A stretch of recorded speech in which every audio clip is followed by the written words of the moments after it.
사도행전 10장입니다. 먼저 1절에서 5절에 있는 말씀, 사도행전 10장 1절에서 5절 말씀을 먼저 함께 말씀을 읽겠습니다. 가이사라에 고넬료라 하는 사람이 있으니 이달리아 부데라 하는 군대의 백부장이라. 그가 경건하여 온 집안과 더불어 하나님을 경외하며 백성을 많이 구제하고 하나님께 항상 기도하더니 하루는 제9시쯤 되어 환상 중에 밝히 보매 하나님의 사자가 들어와 이르되 고넬료야 하니 고넬료가 주목하여 보고 두려워 이르되 주여 무슨 일이니까? 천사가 이르되 네 기도와 구제가 하나님 앞에 상달되어 기억하신 바가 되었으니 내가 지금 사람들을 요빠에 보내어 베드로라 하는 시몬을 청하라. 24절 25절을 보겠습니다. 24절 25절 같이 읽습니다. 이튿날 가이사라에 들어가니 고넬료가 그의 친척과 가까운 친구들을 모아 기다리더니 마침 베드로가 들어올 때에 고넬료가 맞아 발 앞에 엎드려 절하니. 44절을 보겠습니다. 44절 48절까지 읽습니다. 베드로가 이 말을 할 때에 성령이 말씀 듣는 모든 사람에게 내려오시니 베드로와 함께 온 할례 받은 신자들이 이방인들에게도 성령 부어 주심으로 말미암아 놀라니 이는 방언을 말하며 하나님 높임을 들음 이르라. 이에 베드로가 이르되 이 사람들이 우리와 같이 성령을 받았으니 누가 능히 물로 세례 베품을 금하리요 하고 명하여 예수 그리스도의 이름으로 세례를 베풀라 하니라. 그들이 베드로에게 며칠 더 머물기를 청하니라. 아멘. 최근 우리 이 땅에 지진이 좀 많이 일어나고 있습니다. 지진이 일어나면 집이 무너지고 길도 갈라지고 사람도 다치는 그런 일이 있습니다. 이런 자연 현상을 보면서 우리가 영적인 면에서도 지금 지진이 일어나고 있다. 그렇게 여겨지는 것은 가정 불화나 사회적인 이유가 있겠지만은 가족 해체 현상이 전 세계적으로 일어나고 있습니다.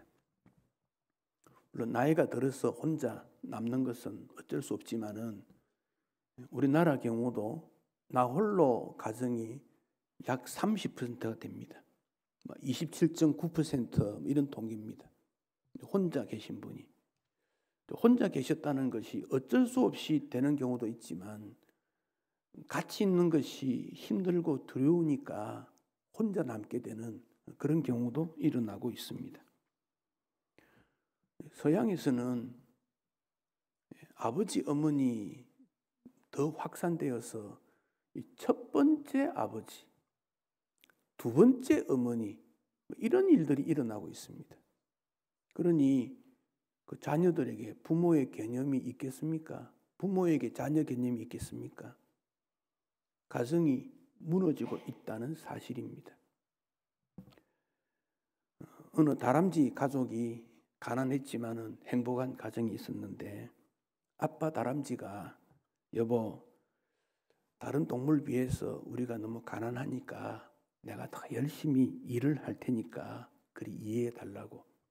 그래서 아빠 다람쥐가 이른 새벽부터 나무 열매를 모으고 뿌리를 모으고 밤늦게까지 지쳐서 들어옵니다. 행복한 가정이 되었고 좋은 집으로 이사도 갔습니다. 근데 문제가 생겼습니다. 그 가정에 남편이 사라졌고 아빠가 사라졌습니다. 어느 날 늦은 밤에 남편 다람쥐가 집으로 오니까 아내가 하소연합니다. 여보, 애들이 다른 집은 아빠와 함께 노는데 우리 집은 아빠가 없다고 외롭대요. 정말 아이들 사랑해요? 남편 다람쥐가 화가 났습니다.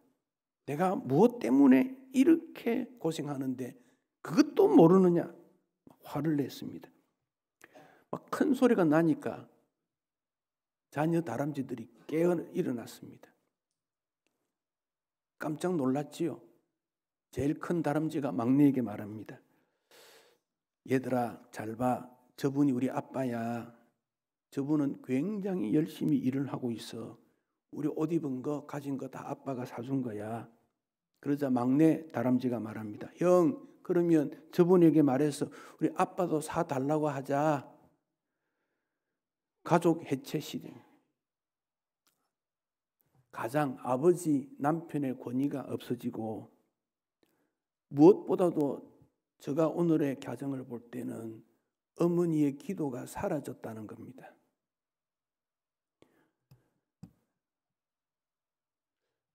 하나님께서 세우신 여러 가지 중에 다 위탁을 했지만은 특별히 직접 세운 게 가정이고 교회입니다. 에덴 동산을 창설하시고 아담 하와를 두셔서 가정을 있게 했습니다. 하나님이 하셨습니다. 사람이 만든 제도가 아닙니다. 예수님의 십자가 부활 성천 다음에 성령께서 임하여서 세운 게 교회입니다. 교회도 하나님께서 친히 통치하시는 곳입니다. 그래서 가정이 교회고 교회가 가정이고 이걸 우리가 기억해야 됩니다.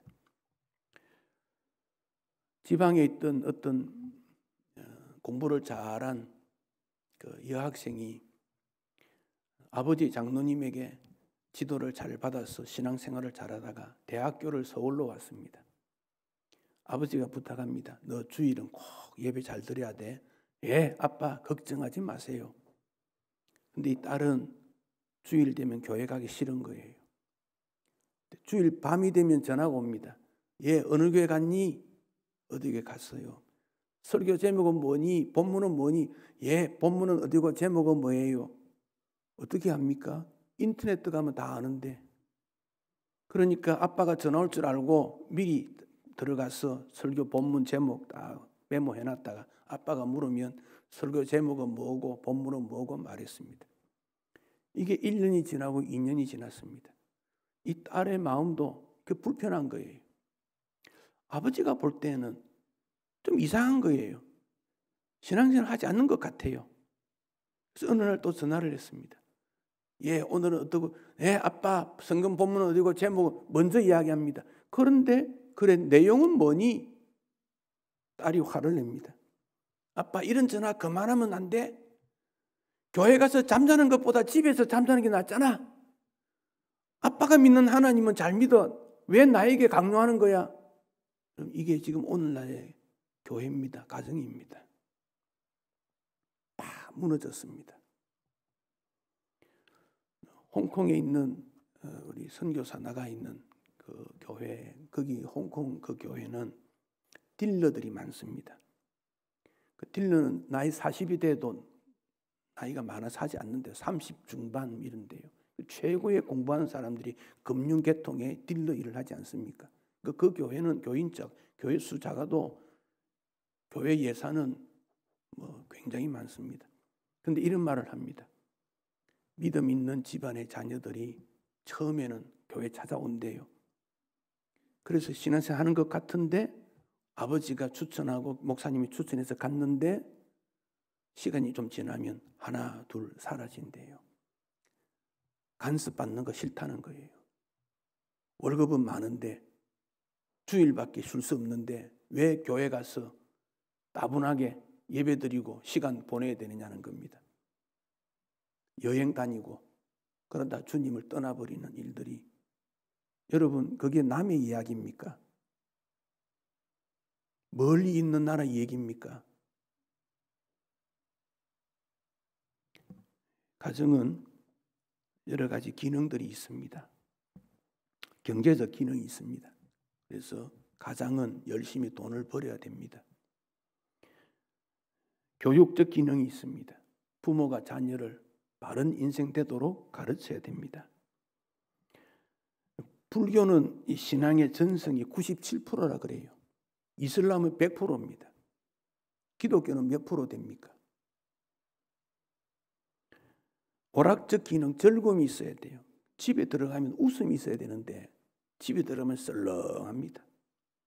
밖에서는 그렇게 잘 웃고 즐거운 대화하면서 집에만 들어가면 입을 딱 닫고 싸늘합니다. 고함 소리가 나고 웃음이 사라진 가정. 웃음이 없으니까 가정이 아니고 숙소입니다. 숙소, 기숙사. 잠자는 곳이 되고 말았습니다. 사명이 있습니다. 그 집안의 명예도 있습니다. 업적도 있습니다.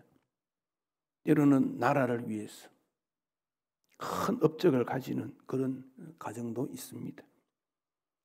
우리는 더 중요하게 하나님 앞에 예배적 기능을 갖추어야 합니다. 유대인들은 주일학교가 없습니다. 가정이 주일학교입니다. 신명기 있는 말씀대로 손목에 말씀을 메고 다 팔찌 매지만은 그들은 하나님 말씀으로 된 것을 갖고 다닙니다. 집에 출입하는 현관에 위에 말씀을 붙여놓습니다. 들어갈 때 나올 때 그 말씀 보면서 말씀대로 살아야지.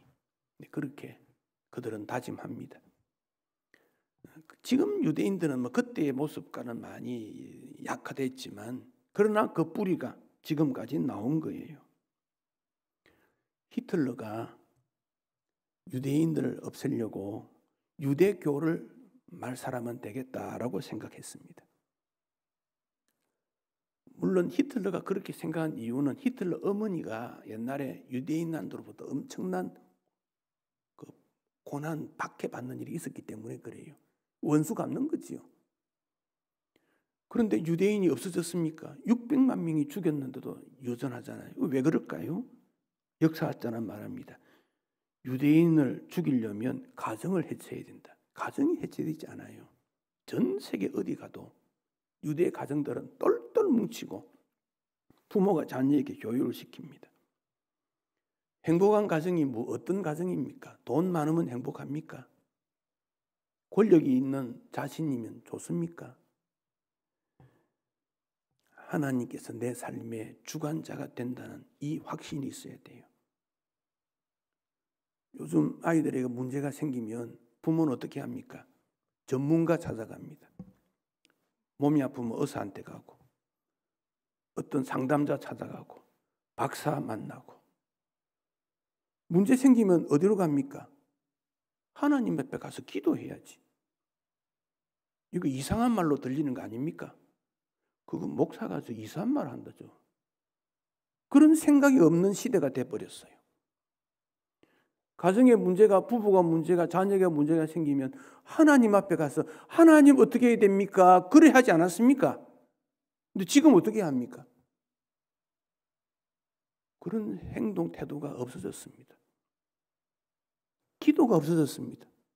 눈물의 기도는 역사 속에 있는 걸로 지금 되고 말았습니다. 잠시 기도한다고 찬송 부르고 고함 지르고 하지만은 진지한 하나님 앞에서의 참된 기도가 사라진 것이 지금 우리의 신앙생활입니다. 하나님이 나를 주관자가 되신다. 하나님이 나를 이끄신다는 게 다 잊어버렸습니다. 나를 알아주지 않으면 사라지고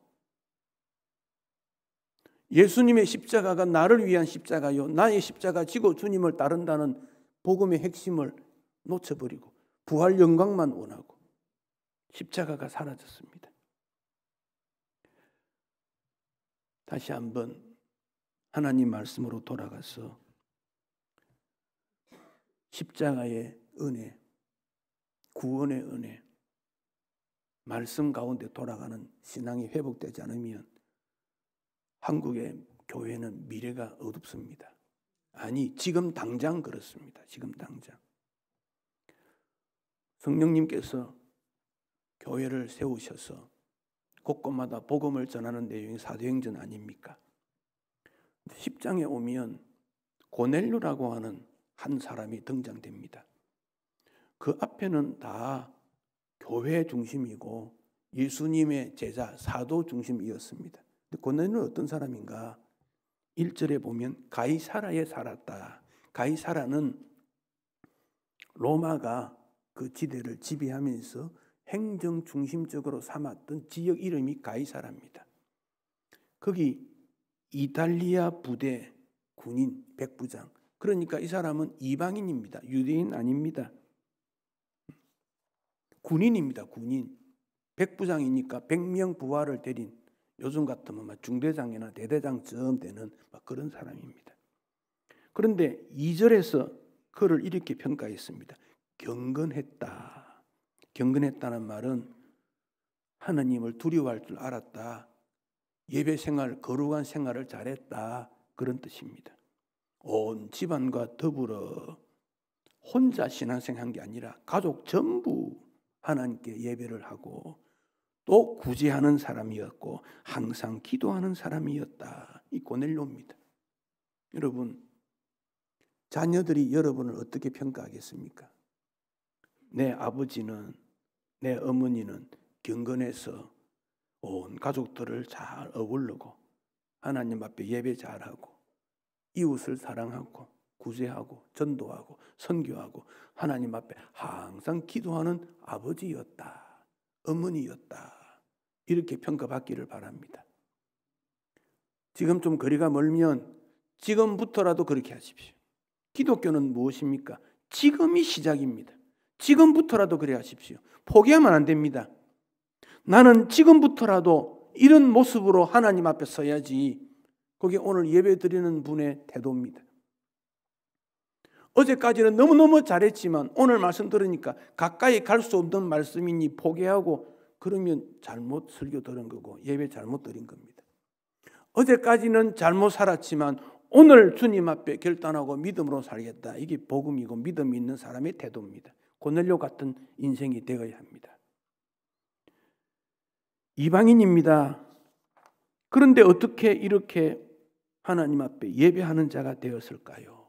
하나님의 은혜지요. 그리고 그 사람이 어떤 경우에서 복음을 받아들인지 모르지만 복음을 받아들이고 실천했던 결과입니다. 코로나 때문에 나타난 특징 중 하나가 신방사역이 교회마다 못하게 되었습니다. 그러니까 1대1로 대면해서 만나고 함께 기도하고 그 사람의 속에 있는 걱정도 끄집어내고 서로 알아가는 일들이 사라지니까 구역 모임도 잘 되지 않고 전도의 모임도 잘 되지 않는데 깊은 마음의 문을 여는 작업이 되지 아니하면 근본이 고쳐지지 않습니다. 그런데 신방을 어쩌다 가면 어떻게 합니까? 그 사람 한 사람 딱 남아 있습니다. 신방 가는 사람은 많고 받는 사람은 한 사람이고 거꾸로 돼 있습니다. 신방을 하려면 가족들이 다 모여서 목사가 오든지 장로가 오든지 누가 오든지 간에 그래서 신방해야 되지 않겠습니까? 다 깨어졌습니다. 가족들이 다 모여서 예배 드리는 일이 없습니다. 뿔뿔이 흩어져 버립니다. 심지어 아버지는 A 교회, 어머니는 B 교회, 아들은 어디 가고 딸은 어디 가고 뿔뿔이 흩어져 버렸습니다. 이게 현대 교회입니다. 이게. 근데 고넬료는 어떻습니까? 온 가족이, 심지어 가까이 있는 이웃까지. 창세기에 보면 창조가 나오고 그다음에 범죄 타락이 나오는데 6장에 가면 죄가 가득했다. 그래 나와요. 죄가 가득했다. 그래서 하나님께서 물로 심판해야 되겠다 생각하시고 노아를 부릅니다. 18절에 보면 6장 18절에 그러나 이 그러나 말은 물로 심판하는데 너와 나는 언약을 세우겠다. 이 언약을 뭐라고 합니까? 무지개 언약이라고 하지요. 너, 네 아들, 네 아내, 네 며느리는 함께 방주에 들어가게 하겠다. 그 약속이 노아만으로 끝나는 것이 아니라 그 가족까지. 이때 노아 나이가 480세라고 봅니다. 그때부터 120년 뒤에 홍수가 왔으니까. 근데 노아 아들이 셋인데 그들은 노아 나이 500세쯤 되었을 때부터 낳기 시작했습니다. 그러니까 아들이 있기 전에 주신 약속이에요. 근데 그 자녀들이 그 아버지의 약속을 그대로 따라갑니다. 히브리 11장 7절에 보면 믿음으로 노아는 아직 보이지 않는 일에 경고하심을 받아 경외함으로 방주를 준비하여 그 집을 구원하였으니 노아가 뭐 했느냐? 집을 구원하는 역할을 했다. 노아뿐 아니라 그 가족을 그런 말입니다. 노아의 자녀들이 아버지에 대한 그 믿음과 이끌림이 없으면 자녀들이 그 홍수에 대한 개념이 있겠습니까? 노아는 그렇게 살았다는 겁니다. 여호수아는 가나안을 점령하는 놀라운 은총을 받았는데 가만히 보니까 이 후손들이 가나안 문화에 접촉이 될 것 같습니다. 그래서 오직 나와 내 집은 여호와만 섬기겠다. 다른 사람은 잘 모르겠다. 아니, 너희들은 타락할지도 모른다.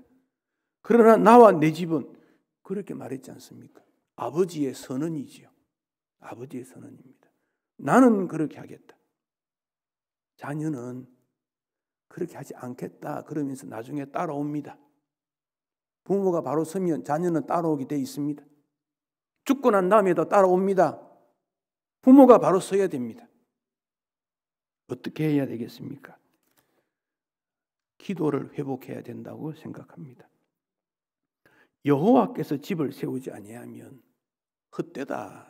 그게 시편 기자의 고백입니다.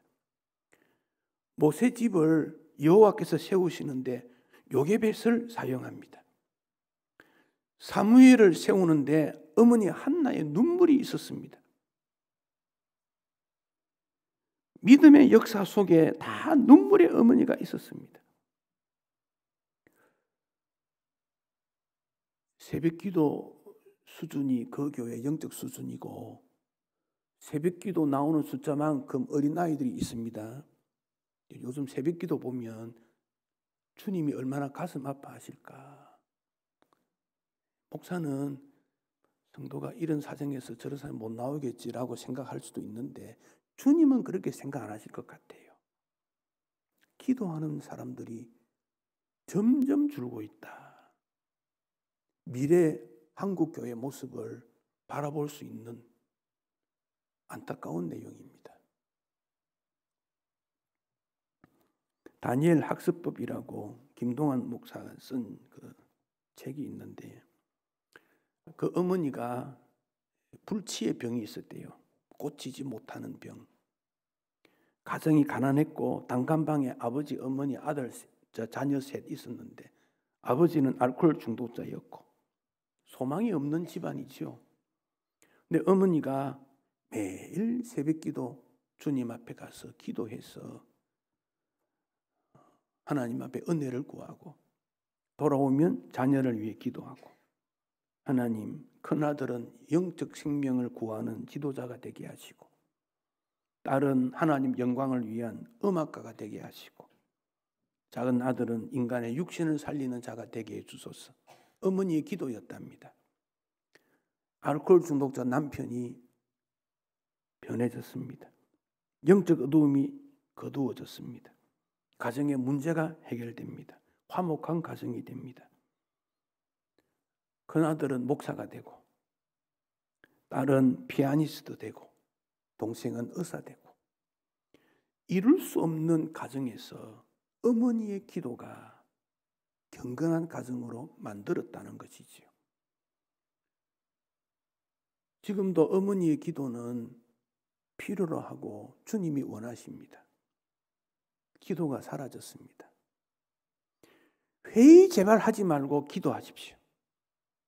다투지 말고 기도하십시오. 다투려고 하면 내려와서 기도하는 게 낫습니다. 교회는 기도하는 집 아닙니까? 기도 없이 이루어지는 일이 있다면 우리는 그 길을 선택하겠지만 그 길이 되지를 못합니다. 천사가 고넬료에 대한 것을 말했지요. 4절에 너의 기도와 구제가 하나님 앞에 상달되어 기억하신 바 되었다. 기도와 구제라고 하는 두 기둥이 고넬료에서 중요한 내용입니다. 기도 영성이지요. 기도 예배 다 영성이지요. 구제 선교 봉사 내용입니다. 두 가지 믿음과 행위 이것이 하나님 앞에 인정을 받았다. 균형 잡힌 신앙생활입니다. 다시 한번 회복할 수 있어야 하겠습니다. 그 다음에 나타나는 중요가 가정예배입니다. 잠언 22장 6절에 마땅히 행할 길을 아이에게 가르치라. 언제 가르칩니까? 언제? 무엇으로 가르칩니까? 그런데 마땅히 행할 길, 무엇이 마땅합니까? 정의로운 길, 의의 길, 평강의 길, 행복의 길, 감사의 길, 영광의 길, 십자가의 길, 그거 가르치라는 겁니다. 우리나라 정치계에 일어난 건 보십시오. 돈 따라가고 명예 따라가다가 그 인생이 완전히 몰락되는, 그게 드러나서 고치지면 얼마나 좋겠어요. 그러나 하나님을 떠난 인생은 고쳐지지가 않습니다. 그래서 어렸을 때 마땅히 행할 길을 가르쳐야 된다. 스펄튼이라고 하는 영국의 유명한 목사 있죠. 이분은 아버지도 목사, 할아버지도 목사인데 어느 날 할아버지 집에 갔더니 뒤에 사과나무가 있는데 유리병 속에 사과가 들어있는 거예요. 그래서 할아버지 이게 어떻게 가능해요? 유리 입구가 작은데 사과가 어떻게 들어가요? 그랬더니 할아버지가 설명합니다. 사과 조그만할 때 어렸을 때 어린 사과를 병 속에 집어넣었더니 병 안에서 컸다고. 우리의 어린 자녀들을 말씀 안에 두어야 말씀에서 벗어나지 않습니다. 커버리면 들어갈 수 없습니다. 덩컨 캠블이라는 목사님은 미국의 케이직 사경의 유명한 그 성경 공부 부흥회 하는 단체인데 50쯤 돼가지고 아주 인기 있고 설교를 잘하고 인정받았을 때 그 딸 15 된 딸이 이런 말을 합니다. 왜 아빠는 예전 아빠가 되지 못했어? 예전처럼 달라요. 그리 말합니다. 그러니까 목사님이 당황스럽지요. 그래서 하나님 앞에 기도합니다. 하나님, 원하는 게 무엇입니까? 하나님이 원하는 건 찾았습니다. 유명한 설교가가 아니라 너 자신을 하나님 앞에 바치는 거다. 유명한 것 따라가지 말라는 거예요. 명예 쫓지 말라. 그렇게 교훈했습니다. 자녀에게 외모, 명예, 돈 그렇게 가르치니까 우리 자녀들이 나중에 신앙생활 할 수 없잖아요. 다시 한번 가정예배 드려야 됩니다. 저는 어떤 생각까지 하느냐면 어느 주일날 오후는 예배 드리지 말고 가정예배 드리는 주일로 정해. 그런 때가 또 오지 않겠나. 그래도 하지 않으니까. 그래 하면 어떻게 합니까? 잘 됐다. 쉬는가 보다 이렇게 생각하거든요. 그만큼 지금 우리가 뭐가 움직이지 않아요. 가정이라는 것이 파괴되어 가는, 이게 무슨 자연스러운 현상으로 지진이 일어난 것처럼 되고 말았어요. 이거 회복해야 됩니다. 마지막으로 감사한 생활을 해야 된다고 생각합니다. 부모가 감사하지 않는데 자녀가 어떻게 감사하겠습니까? 허리가 꼬부러진 나이가 들어서 걸음을 불편하게 있지요. 생각하십시오. 눕지 않은 것을 감사하게 생각하십시오. 걸어서 교회 오면 감사해야지. 더 이상 뭘 기대합니까? 걸음이 좀 비틀거리고 힘들어도 내 걸어서 교회 오면 감사하지. 자리에 눕지 않은 것만 해도 고맙게 생각해야지요. 자녀가 찾아와서 용돈 안 줘도 살아있는 것 자체가 고맙게 여기면 되잖아요. 찾으면 나옵니다. 감사를 생각하지 않으니까 감사가 없지요. 막 전화를 했어요. 이놈아 저놈아 내 옆집에는 뭘 하는데 너는 뭐 했냐? 전화 한 통 없냐? 내년에도 전화 없습니다. 감사가 없으면 그 가정이 따뜻해지지가 않습니다. 기도하는 가정, 예배하는 가정, 감사하는 가정, 이게 고넬료 가정이고, 그러니까 고넬료를 통해서 베드로가 생각을 바꿉니다. 하나님께서 유대인들에게만 복음 전하라 했는 줄 알았는데 고넬료를 통해서 이방인도 복음이 전파되는구나. 그래서 베드로가 뭐라고 합니까? 이 사람들이 우리의 말을 통해 성령이 임했으니 이 사람들이 세례받는데 부족한 게 전혀 없다. 하나님의 나라가 여기도 이루어지는구나. 그래서 사도행전 10장 이후에는 이방인들 향한 복음 전파가 확산되잖아요. 그 가정 하나가 하나님의 나라 역사를 완전히 반전시킵니다. 사랑하는 성도 여러분, 믿음 있는 아버지 되십시오. 기도하는 어머니 되십시오. 순종하는 자녀 되시고 감사하는 성도 되십시오. 그러면 하나님께서 지금도 역사하십니다. 지금도 붙드십니다. 그 과정을 통하여 영광을 받으십니다.